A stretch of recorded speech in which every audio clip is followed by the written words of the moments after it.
Қалай? Мындай қылып тұрып баштайдың мойныңа мен қойып қояды. Яққа түсесің? Баштай берсең мен.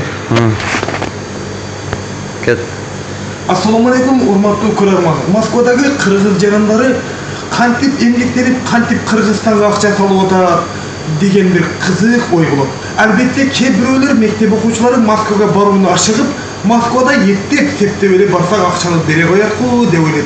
Бирөөсү эртең менен кечке ушинтип ресторандарда же кафелерде тамак бышырып, ошол тамагын дамбап көрүшүп, мындай кечкелерде Кыргызстан башка бир офистерге жөнөтүп акча табып атканы. Экинчиси болсо, ушундай жерлерде эртең менен кечке ысыкпы же муздак сууга ылгабастан колуну сууга салып идиш жууганы.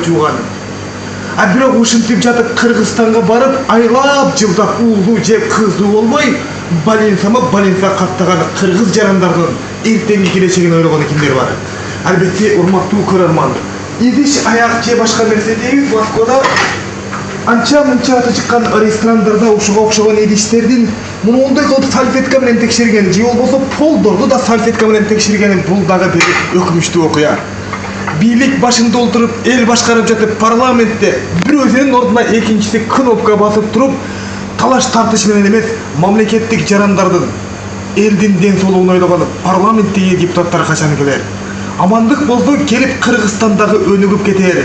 Дүйнөлүк баалуу заттар боюнча мамлекеттердин эсебинде Кыргызстан запастагы алтыны боюнча 4-чү месседе турганы бул дагы бир кубанычтуу нерсе. Бирок кыргыз жарандары Москвада ушинтип жумуш кылышып, идиш жууп, тамак кылып, кээ бирөөсү эртең менен кечке дворник болуп жүргөнү бул өкүнүчтүү маселе.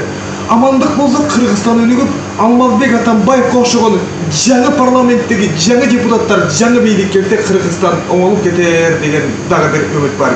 Амандыкта жолугушалы. Кыргызстан таможня сайтына киргенлиги чын болсун жана регистрация менен кыргыз жарандары иштесин деп тилек кылып калабыз. Ассалому алейкум, кийинки жолугушалы. Мен Эмрек Аттакулов.